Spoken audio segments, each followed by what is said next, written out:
Hello and welcome back to the show. Today we have another special episode, and I welcome back my ex wife and good friend Jenny Edmondson. And Jenny's back today to answer some listener questions. So I got some questions on Instagram from Alexia. Alexia, thank you so much for reaching out. I really appreciate it. And Alexia wanted to hear an update about how our friendship has evolved since our last episode together. And so we're excited to answer those questions today. And with that, I welcome Jenny back to the show. Hi, Jenny. Hello there. So you were on the show in August where we talked about our process of staying friends after divorce. Wasn't it August? Wasn't it earlier? Yeah, no, there was one around August. It came out in August. And then there was another one in November where we Oh, reflected on the election. And yes. I was wondering if you could share. I feel like it was such a crazy half year, and I feel like everything has changed. But can you give us an update? Of course, whatever you're comfortable sharing. Can you give us an update on how life has been over the last 6 months or so, and what has changed in your life? Well, a lot has changed in the past year, or not year, 6 months. I am engaged now to Sonia, my partner that I talked about previously, and that just happened. So yeah, that's the main big change. Another change is I cut out my dad, and that's huge. That's something I've been wanting to do for a long time. And what else? I don't know, just the shit show everyone else has been going through, Everything is burning down. Yeah, it's crazy what's going on right now. And so, first of all, congratulations on the big news. That is huge. And I'm so happy for you. And I also want to ask you, I mean, we both have been through a time, we've both have been through several years of really significant change, but the last half year was another growth spurt for both of us. And I'm curious to hear, how do you feel our friendship has changed over the Uh, I, last half f- year? I feel like we have been it's been happening naturally that our relationship has grown into something different. I went through something really heavy and big last year. I wanted to say that. And I am still going through it. It's not something I feel comfortable talking about on here. And you didn't know. And so we went through a period of, I think, miscommunication and like a growing apart. And then I think that helped us. It was a little awkward at first, but I think that in the long term helped us reevaluate, like, all right, let's reevaluate this. Like it gave us time to step back and look at what we want separately because we didn't have that. We broke up or we got a divorce and we just immediately started hanging out so frequently and then less often, but I feel like we never had that time of just to break apart like most people do and then like come back together. And so I think there was some of that, us just like, all right, let's live our separate lives and let's see if this is like in my head codependency, like that safety net, that blanket, or are we still like actually friends? And, after everything, we kind of had like a conversation about like that awkwardness. And I told you about everything that was happening.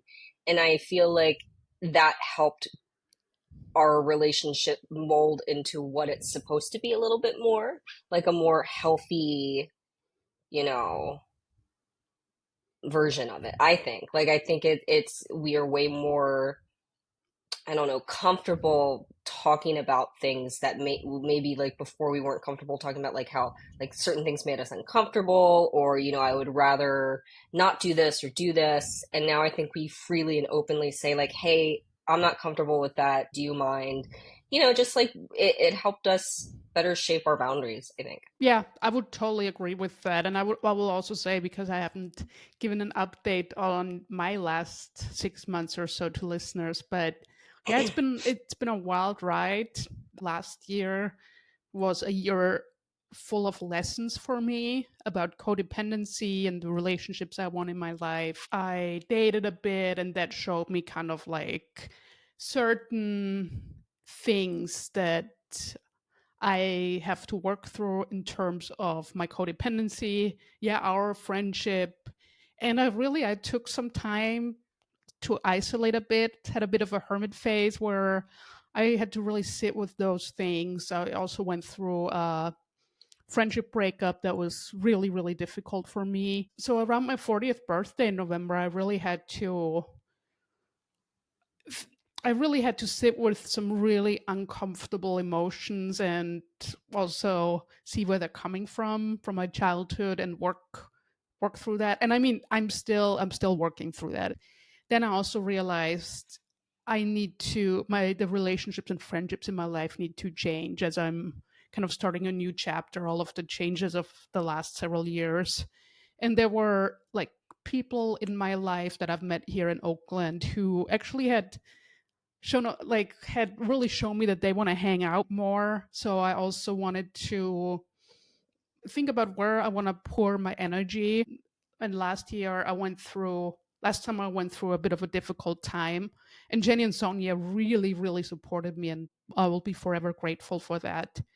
But yeah, it also made me realize that in order to kind of start the next chapter and also get ready for the next person, or like as I'm getting ready to attract my next life partner, that I need to adjust my friendships and relationships, and with my friendships and relationships, go on my hero's journey, figure myself out a bit, meet different people.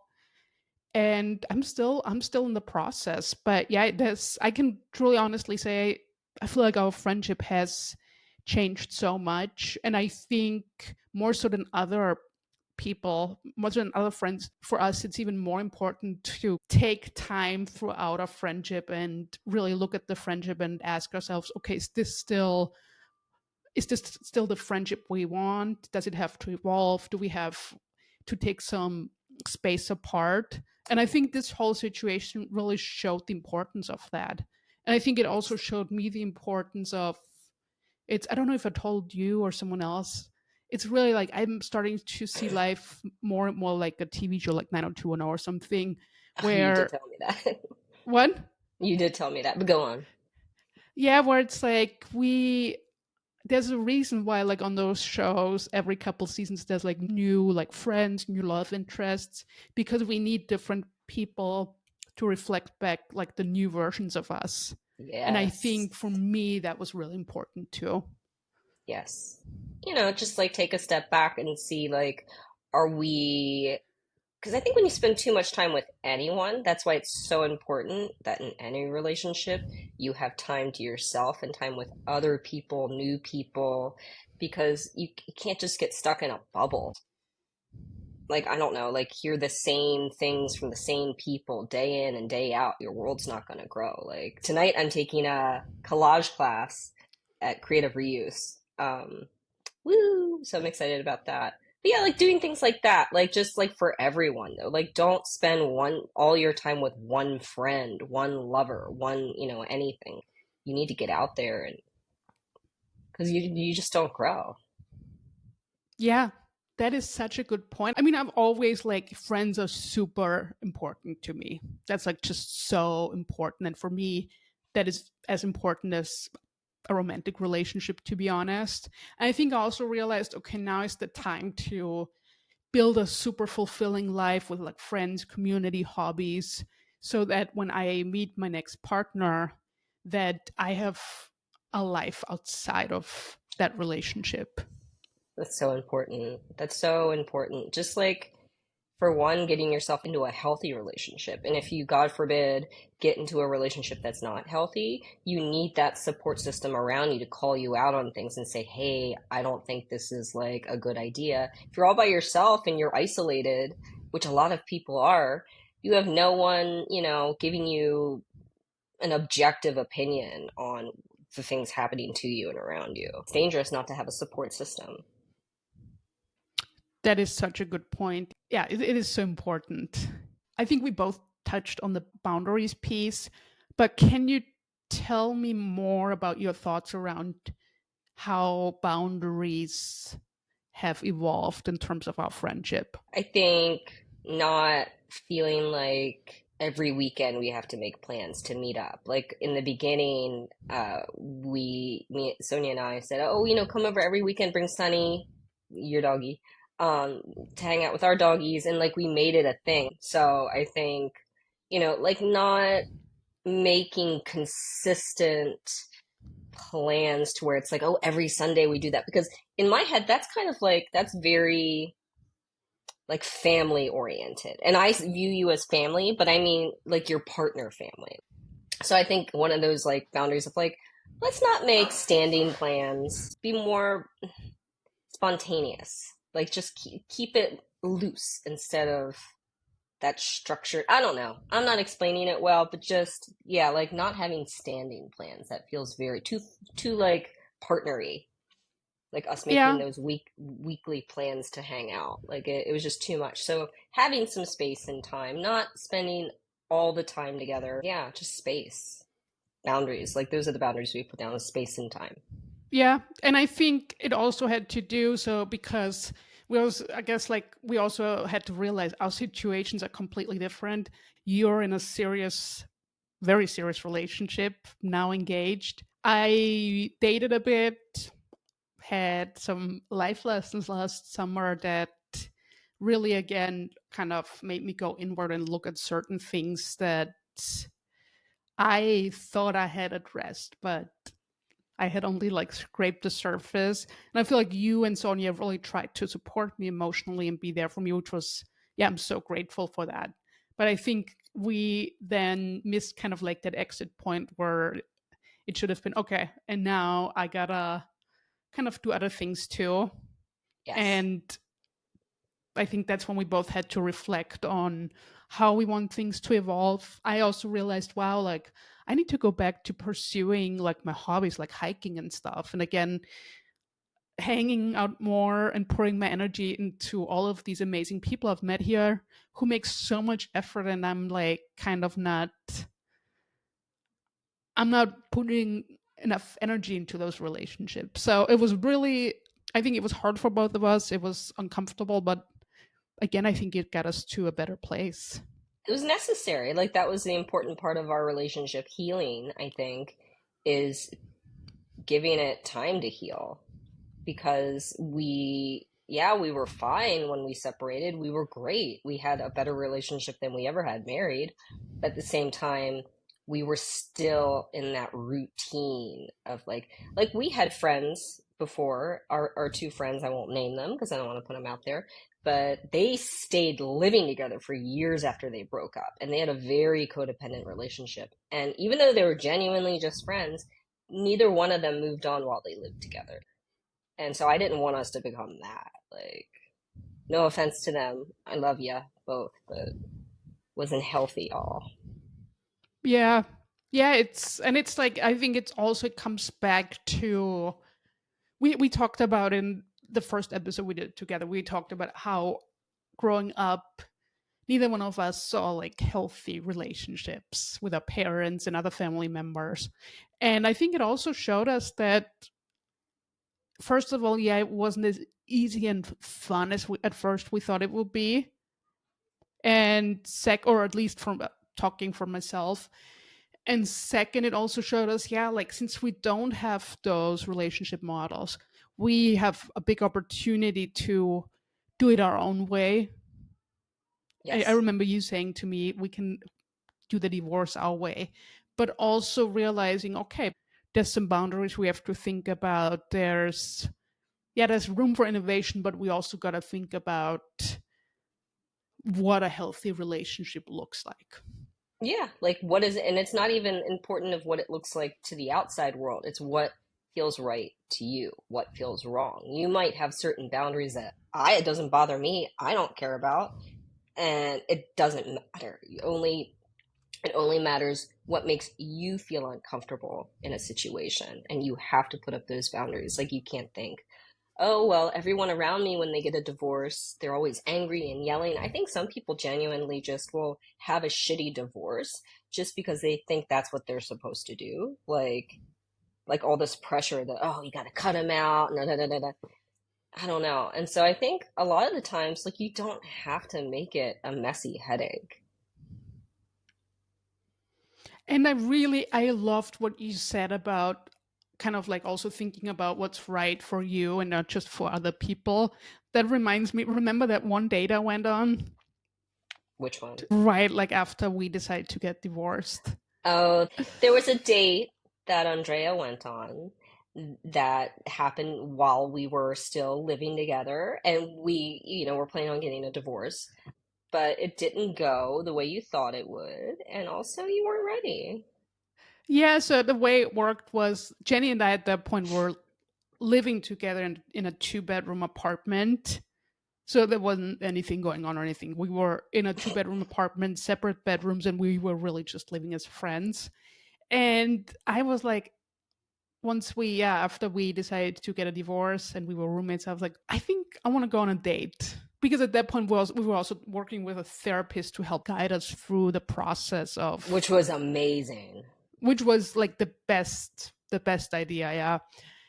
And we talked about boundaries, especially around dating and stuff. And so we talked about it. You were like, oh, yeah, you should totally go. Then when I went on that date with that person, I told them right away, hey, I'm still living with my ex wife as roommates.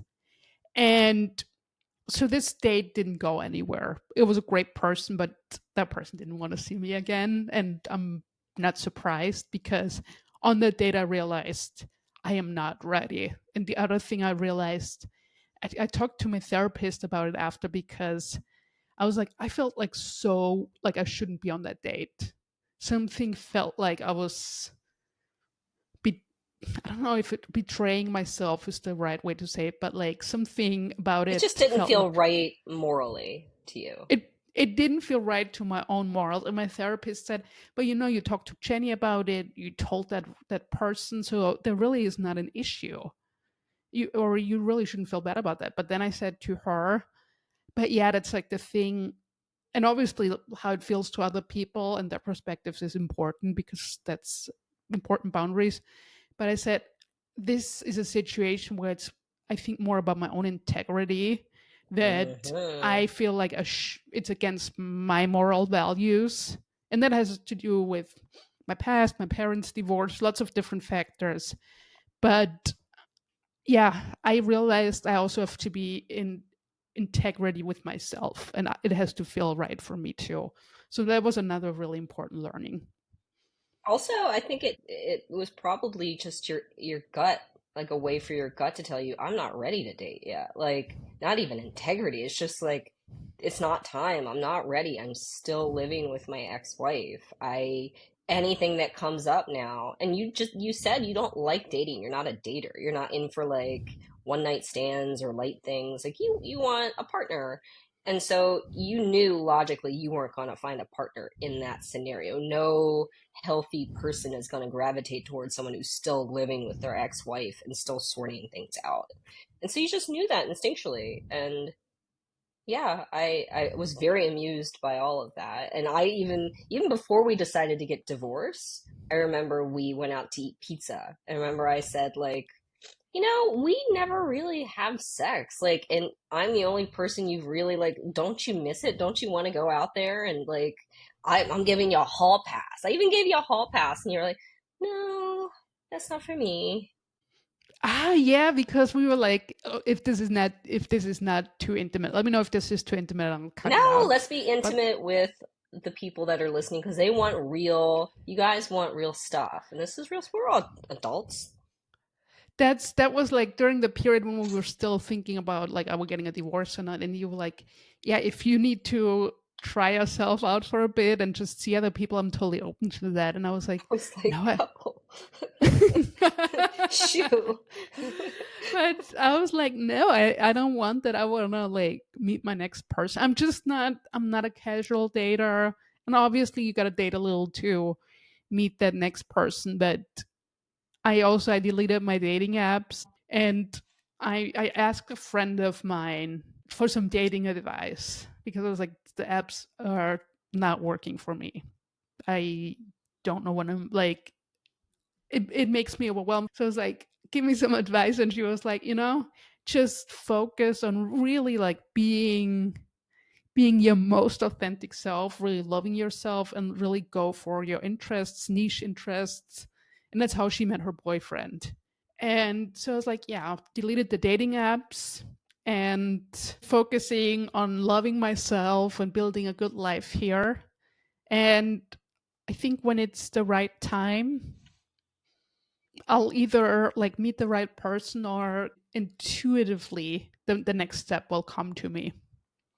That's how it happens. I mean, you can't force things. You can manifest. You can put it out that you want that, but then manifesting just means you put it out there and you let it go. Like you don't fixate, you don't force. You just, if you have to force things, it's not good for you. That's a constant life lesson for me.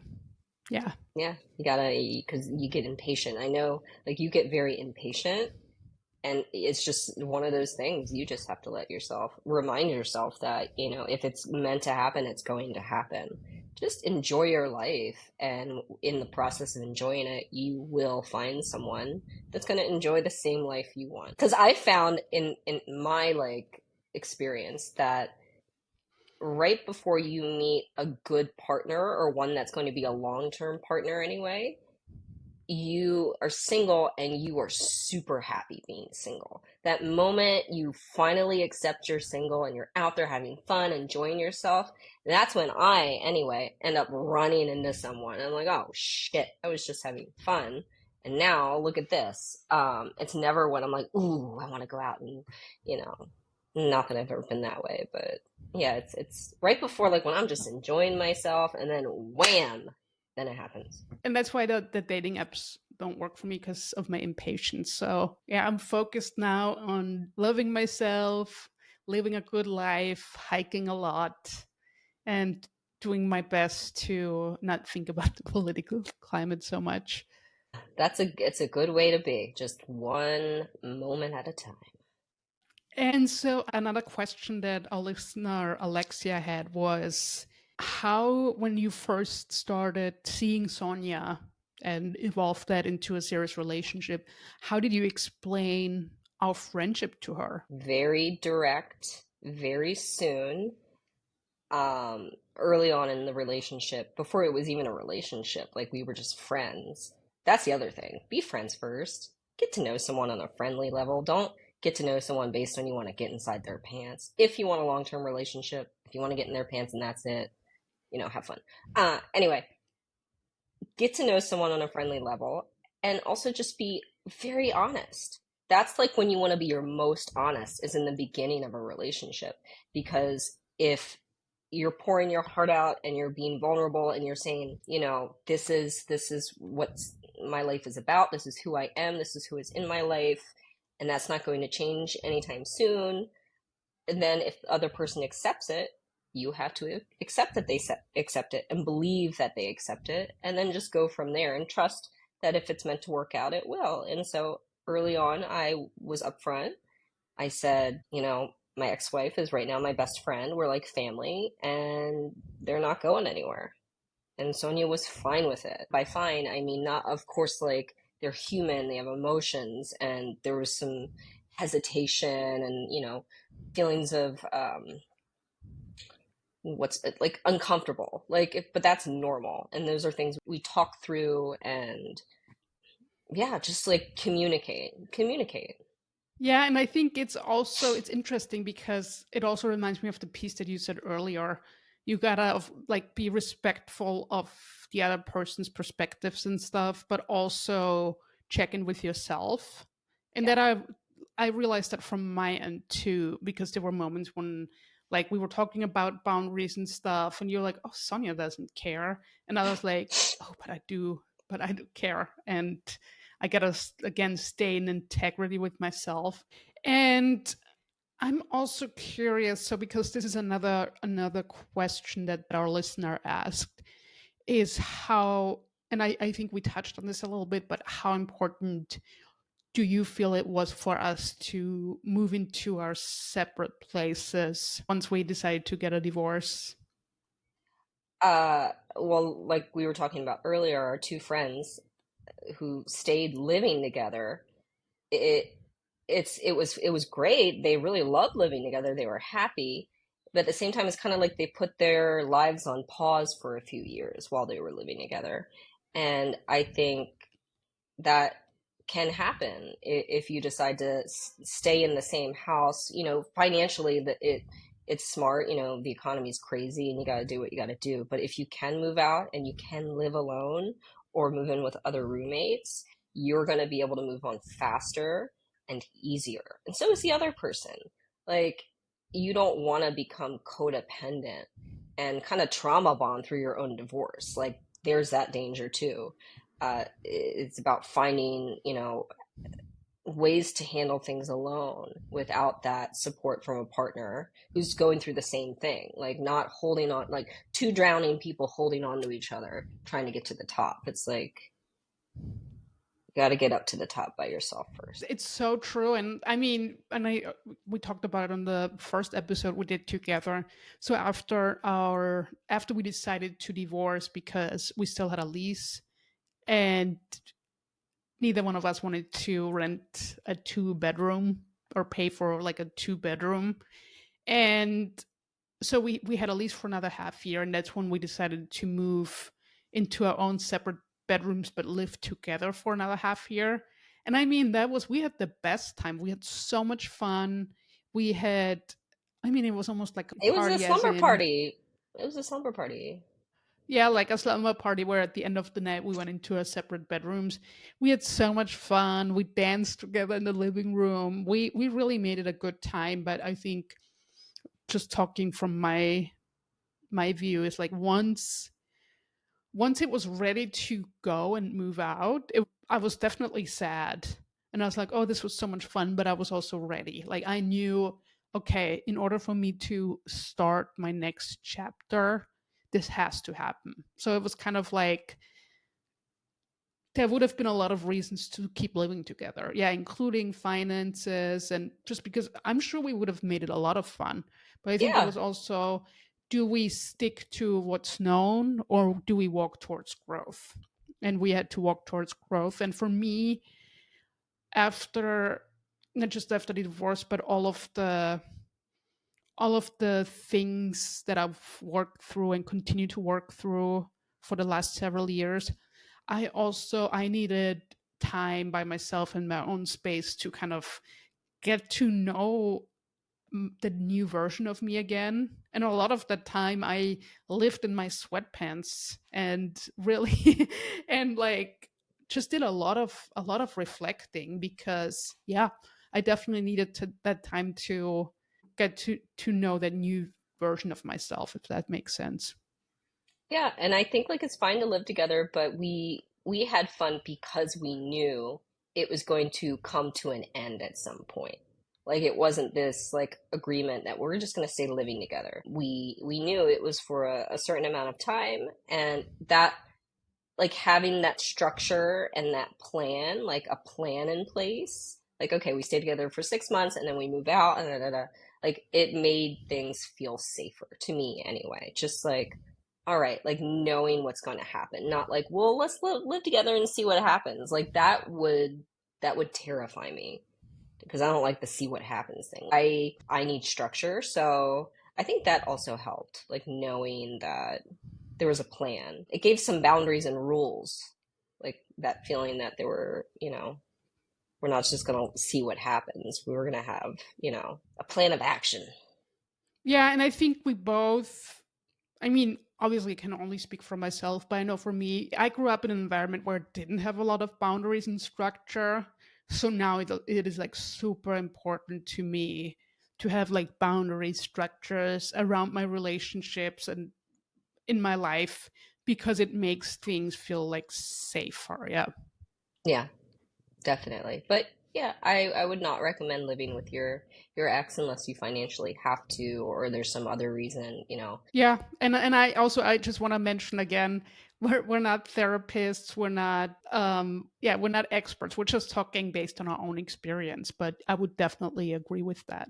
And I think for me, I also had to realize, and this kind of like relates to the turning point we had in our friendship a couple months ago. I had to realize too, okay, would I be okay with, if I'm meeting like a new person I'm interested in dating or being in a relationship, would I be okay if they still lived with their ex or if they were still so close to their ex? And I had to come to the realization no. And that, like, with my life lessons last year, that was another big one of like thinking more about that. So, and I know we talked a little bit about this on the first episode we did together, but I'm curious, what have you learned from this process of, yeah, transforming our relationship, marriage wasn't working, into a friendship?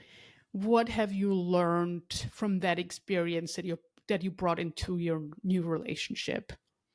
To trust my gut, to not stay in something that's not working or isn't healthy just because I don't want to be alone or I'm scared. Like, don't listen to fear, listen to your gut, because I think they're two separate things. And also that you can't change who someone is and you can't expect someone to be everything to you and everything for you. Like, you have to give those things to yourself and accept that no relationship is going to be perfect and you both have to work on it, and just don't go after someone that in your head you're thinking, I like them, but if they didn't do this or oh, they'll change that, or "Ah, I'm sure we can, fix that." Like, don't go in with that mentality. Like, go in like accepting as much as you can the other person, because we're all imperfect and we've all got flaws, and you just have to work through those things and communicate. Like, that's what I've learned, and it's it's really been helpful having that as like a tool in my toolbox this time around, because when we have conflict or they do something that I don't like or I feel hurt because they didn't do something, I remind myself, like, well, was that or their intent? Like, I look deeper into it instead of immediately reacting or getting hurt or feeling like a victim or whatever. Like, I definitely am looking more inward than I was before. Like, before, it was just looking outward and seeing what other people are doing and how I can protect myself from other people. That's been my whole life. But recently I've been like, well, okay, well, what am I doing? What can I control? Because a lot of this is in my control. That's what I've learned. I love that. And that reminds me, just so, because I have been reflecting a lot on what I want out of my next relationship.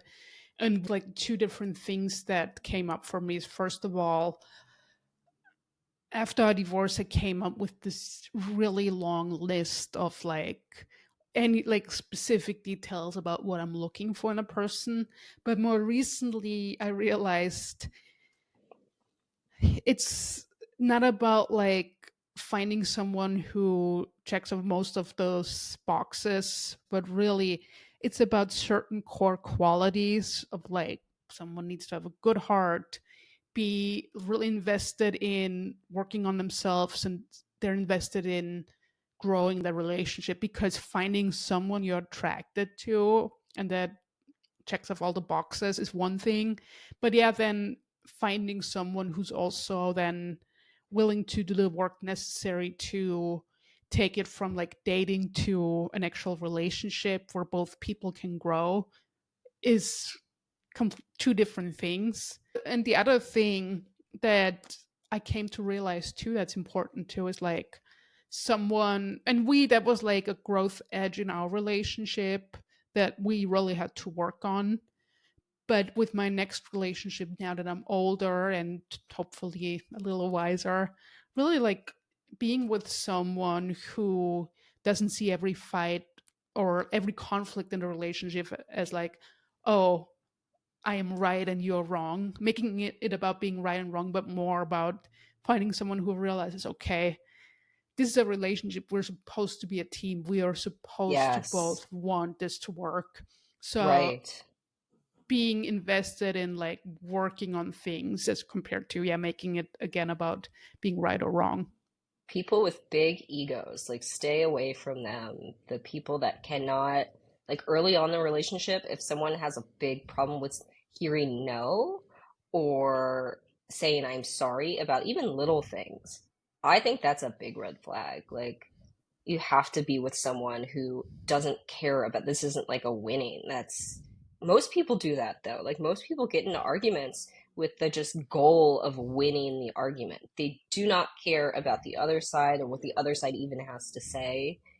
They're just waiting for their part in it. And they want to be seen as the victim or the one that like it's really crazy. It's a human thing, I guess, to do that. Yeah, it's again, I think it's about like our egos not wanting to be quote unquote wrong when it's Right. like It's a so, weakness. it's like when it's so much more about, and I think it's not just in romantic relationships but friendships too, but more about, yeah, we actually have the same goal here, we want this to work, and in order Right. for this to work we should act as a team and not At the adversaries. adversaries. Because it's like, every like I was saying earlier, everyone has like you can't expect everyone you meet and to be in a relationship with to feel the same way as you do, to want the same things, to have the same things hurt them or be offensive. Like everyone's offended by something different. Everyone's hurt by something different. Everyone has a different quote unquote love language, even though I hate that thing. Like we do things differently and we're different, and that's good. That's what makes it so interesting. But you have to accept that you're not the only person that's unique. People want to be unique and then they get upset at other people for also being unique and being their own person. Like we have to meet people where they are. Like you can't win in an argument when it's all based on opinion. Like these aren't like facts, not 2 + 2 = 4. It's you said this and it hurt me. Well, I didn't mean to hurt you, and so you're wrong because that wasn't my it's just like all this back and forth just to be like, all right, you could just say, I'm sorry I hurt your feelings. That was not my intent, but I understand why you're upset. And I'm very sorry for doing that. And I'm going to try. I know now, from now on, that specific thing hurts you. So I'm going to not do it anymore. Even though I don't see a problem with it, the fact that it hurts you is enough for me. Like, so simple. Yeah, so simple but yet so hard, because I think getting to that point it does take a lot of inner work and kind of getting in touch with your soul, because I realized like I want to meet someone, not to sound too like romantic or like too woohoo, but it's like I want to meet someone like with my next partner on a soul level and not on the ego level, because I think, yeah, when it's like about like the ego level, that's when you start thinking about all of the boxes that a person should check, as compared to the soul level, where I feel like when I'm tuned into that, I'm more like looking for qualities that actually matter in the long run, like kindness, having a big heart, someone who's committed to working on themselves in the relationship, someone who can, yeah, take a step back and not just say hurtful things in the moment when they're angry, but like can take a breather and be like, okay, I gotta, this is also like a person I love I'm dealing with. Yes. Respect is still important, especially during an argument. That's when you really have to force yourself to be extra respectful because emotions are high. And if you can't, what Sonia and I do is we just take space. She'll say, I'm very angry and I don't want to say something that hurts you, so I will be back in 15 minutes. She gives me an amount of time. I will be back in 15 minutes and we can talk about this in 15 minutes. And she goes in the other room. I'm in my room. And honestly, it takes it way down because I know she cares about this enough to where she wants to protect me, but also I know there's a time limit. She'll be back in 15 minutes and we're going to keep talking about this. And by that time, both of us have a chance to calm down. That's a really helpful thing. That I love Also, that. sitting back to back and holding hands. We do that when we argue if it's really intense. And so, because a lot of like miscommunication happens when you're looking at someone's face and you're projecting, oh, that face means that, or that look means that. and then you don't even listen to what they're saying because you're so lost on their facial expressions and body language, especially if you have trauma, you grew up doing that. So for both of us, it helps to be back to back and hold hands and talk about it. And holding hands and connecting reminds us that we love each other, and being back to back and close as well. But also, it takes away that extra layer of miscommunication. So you can hear their words, hear their tone, and then the anger goes away because you're not, it's not that combative face to face. It's that we're together as a unit and we're working on this together pose. It's really helpful. I love that. Hmm. That wow, that sounds awesome. It's really helpful. I'll have to remember that. And I'm curious, so because again, you are in a committed relationship, you're engaged now, congrats again. And I'm curious, do you have any advice for listeners or for me in terms of dating post divorce? Just go at your own pace. Don't look at what other people are doing. Don't base your actions on what is the right way or what you should be doing. Wake up every day and what do you feel like doing? What feels right? Do you feel like looking on the dating apps and looking for a date? Are you in a spontaneous mood? Okay. The next day, maybe you just don't want to, like, it's not something where I think people should tell themselves it has to be this way and this is what I'm doing. Because then you kind of set yourself up for disappointment. I think just follow your gut, do what you want to do. And when you're doing that, like we were talking about before, do having hobbies that you enjoy and doing things that you enjoy. Don't make yourself go to things or do things that you don't even enjoy just because you think, oh, I should be going out and going to this concert or going to the movies or doing this activity because this is what everyone's doing. This is what everyone says is healthy. It's like, don't, because then you're meeting people that you really shouldn't be meeting because you don't even want to be there. Yeah, and it also like connects to a point that you made earlier about the importance, and I feel like that's always important, like listening to our intuition and gut. It's like so important in all aspects of life. But yeah, with dating, breaking up, divorce, friendship after divorce, in all of those regards, yeah, listening to your gut, it's so important. And you can ask 10, 20 other people about their advice. But if you don't follow your heart or intuition, it's not going to lead you anywhere fulfilling. So it is really about, yeah, coming back to yourself, checking in with yourself, because that's the other thing with like being friends after divorce and kind of like navigating that as things evolve. A lot of other people will have opinions about that and they will share your opinions. And I think it's as long as it's not someone who's like kind of involved in the situation, it's like listen to yourself, check in with yourself, and also realize, and I think again, like in all aspects of life, people are always gonna have opinions. And so kind of connected to that, Alexia, the listener who sent in some questions, also asked how the people around us reacted to the news of our divorce and us staying friends after. Oh, well, I think we were more amused. We were not, I wouldn't say excited, but I remember us very clearly sitting on the sofa after we, like the day after we made the decision. And we were like, we gotta tell everyone now. Oh my God, your mom's gonna be, oh my God. And we were kind of like, I don't know. We were giddy, I guess, from like making the decision. Like it was like a party. But I don't think we were truly nervous. We weren't going to go around and tell everyone, like, like it's some big fucking news.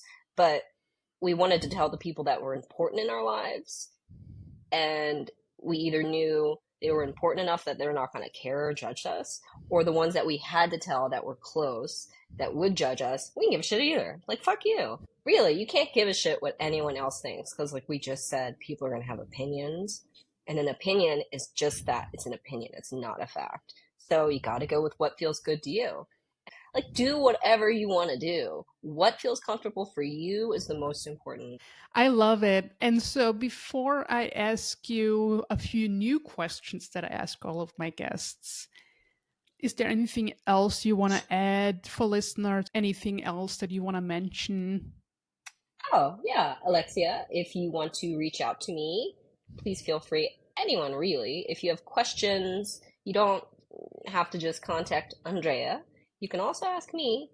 Don't feel weird about it. My Instagram is the Siren Astrologer. Just send me a message and say, hey, I heard your. I would love that. I would love to talk to other people because I want to hear about other experiences too. Love it. And thank you so much for that. And so, I know because you already answered some of the questions that I ask all of my guests when you first came on the show, but are you open to answering some new questions that I'm thinking Yes. about asking all of my guests? Yes. Thanks. You're the first person who gets to test them out. That's exciting. So, first question is, what does love mean to you? Respect. It means to respect yourself and then respect others because with respect, you can't go wrong. Like in an argument, respect. Day to day, respect. It's just don't forget your manners just because you're in love with someone. People tend to do that. They get comfortable and then they feel like I can let my filter down. Like I'm so comfortable with this person.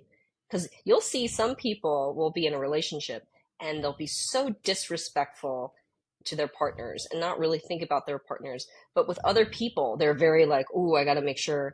It's because they feel very comfortable, and so they feel like they don't have to do all that anymore. I think it's always important to respect your partner. What does friendship mean to you? I think the same thing. Like friendship, like you were saying earlier, like your friendships should be just as important as your romantic relationships because your romantic relationship should also be a friendship as well. In any human relationship, respect is important. Give respect so you can get it. You can't expect someone to respect you. Respect, I said that word a lot. Respect. And last question, what does community mean to you? I think just being like, for example, we live below our elderly neighbors, two older women, and like sometimes it's so cute. One of the older women, she makes dinner for us and leaves it on our doorstep, Oh my God, that's and so sweet. and we have dogs, so we give them that sense of security, like, oh, don't, because they're very worried about like someone breaking in or whatever. And it makes them feel better to know we're down here, we're younger. Like yesterday, there was an alarm going off, and I ran over there to make sure they're okay. I think just looking out for each other and letting people know they're not alone. Getting to know your neighbors, I think it's very important to get to know the people around you who lives next door. And so, in a case of emergency, you can call your neighbor, hey, did you see this? It's just so important to know people who live around you, just in case something bad happens. Community is crucial. Yeah, especially during these times. And I think that's something I love so much about Oakland, where, yeah, people actually know their neighbors and like you actually talk to your neighbors and help each other out. But yeah, you can, wherever you are, you can build community and find like minded people because while we're all unique, I always like to think that, yeah, there's at least a couple people who think similar to us or complement our thinking. And wherever you are, I feel like community is so important right now. And I really believe community will get us through this difficult time. Agreed. So thank you so much for joining. I really appreciate it. And I also know you mentioned your Instagram handle for people who may want to reach out. I'll also put that in the show notes. Thank you so much again for coming on the show. Alexia, thank you so much for sending Thank those you. questions. I truly want to say, like, I'm so grateful for you reaching out and sending those questions. And I had actually played with the idea of maybe having like a question segment on the podcast. So if that feels helpful for others too, especially now that I'm still like building my audience, please don't hesitate to reach out to me with questions on Instagram and we can discuss them on the show because it was really awesome to kind of co-create the topic for this episode with one of the listeners. Jenny, thank you again so much for joining us again. Really, really appreciate it. Thank you for letting me come on again anytime. And thanks for the vulnerability too. Yes, of course. Love ya. Love you too. Bye.